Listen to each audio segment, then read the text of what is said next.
As protesters push for the police to be reformed, what does it look like when you try to reform the police? What are some of the obstacles that you face? Joining us now to break it down is a former Obama White House aide and Democratic council member of the Montgomery City Council, Will Jawando. Welcome to the Damage Report. Thank you, thanks for having me. Glad to have you on. We love the write-up in the Washington Post about your year-and-a-half-long effort to get some reform through, and we'd love to have your perspective on what that's actually like. So tell us a little bit about your experience. Yeah, it's one of those things where I've been working on this a long time. It's funny, I was thinking of it last night. 17 years ago, when I was a first-year law student, I spent a summer working at the NAACP legal department, and my job was to call police departments from around the country and get copies of their use of force policies. As you know, like 17 years ago and now, depending on where you are in the country, the 18,000 plus local law enforcement agencies all have different policies and procedures around use of force, which is one of the problems.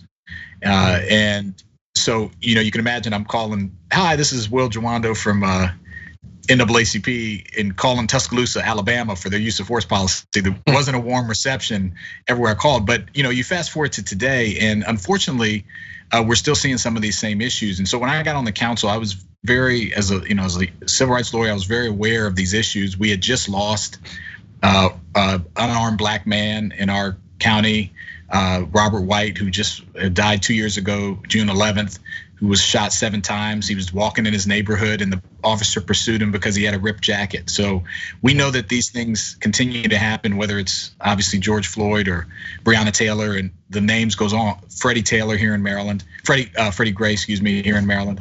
So the first bill I introduced was the Law Enforcement Trust and Transparency Act, which required independent investigations when police kill a resident. So they shouldn't be investigating themselves.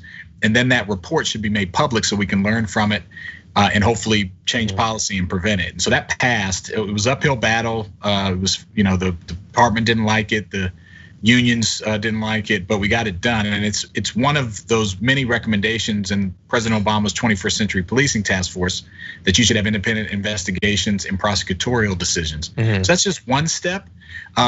It's been a long journey trying to point out other things about our fundamentally flawed view of criminal justice and policing, which, as you probably know, and maybe viewers don't, has its roots in slave patrols in the South that were used to gather up enslaved individuals. And then after Reconstruction, police, many politicians like myself, local elected officials said, well, good thing we have the police to keep black folks in line. That's the history and the legacy. So it's been an uphill battle, but we're making progress, and I think we have some opportunities to do some things right now.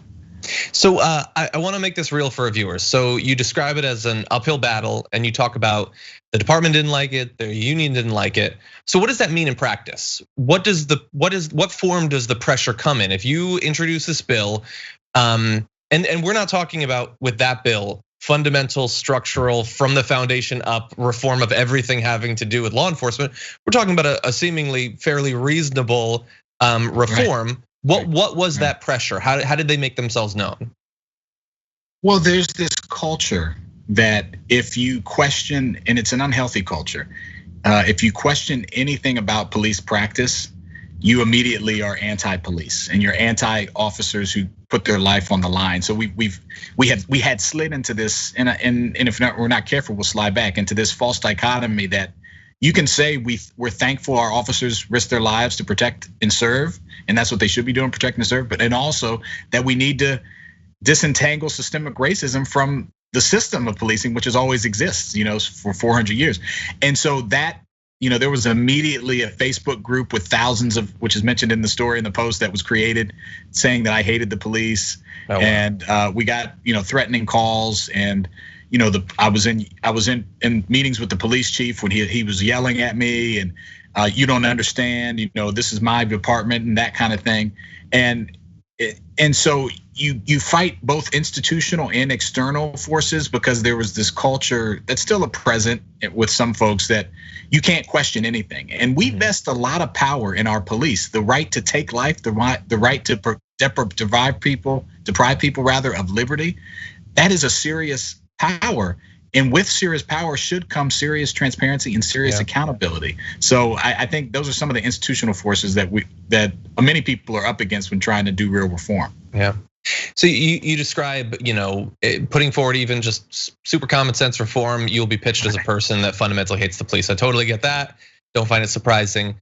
With the movement that we've seen over the past couple of months, does that help that situation where you have a wider, broader swath of the population rethinking fundamentally some things regarding the police?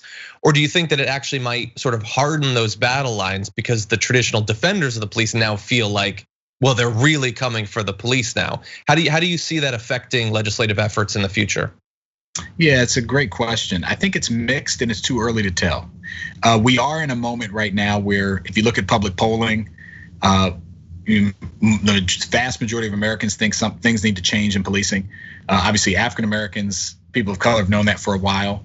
And so you do have a moment where you're looking at these multiracial, multi-ethnic, intergenerational protests and demonstrations across the world, not just the country.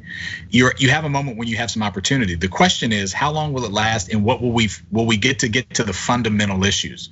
And that's why I think the defund police, the reallocation of resources, the shifting of core responsibilities, things like services to end and prevent homelessness and mental health out of policing.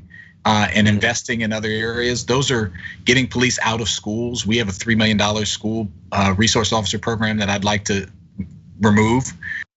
Those are things that are really gonna test whether this is a real moment and we can get fundamental change, or we're just gonna do very important accountability reforms. I have a bill to change our use of force policy to make the standard for deadly use of force necessary, not reasonable, make it higher and as a last resort. And that's important, but you need to do these more fundamental shifts in responsibilities and incentives in the police department and who we hire, how we evaluate those folks. That all needs to happen. And the question I have, and what I'm concerned about, and why I'm trying to push really hard now, is will we have the staying power? Will the public be with us as we continue to try to disentangle a 400+ year system that has built up and it has been entrenched over time? That is really the question, and I guess we're gonna have to see. It's certainly a good time for it, election year. A lot of people paying attention, and I hope that it does have the endurance necessary to push those reforms through. Maybe in the near future we can touch base again and see some more of the legislative efforts and evaluate then. But Will, we appreciate you joining us. Thanks for having me, and thanks for covering the issue. Thank you.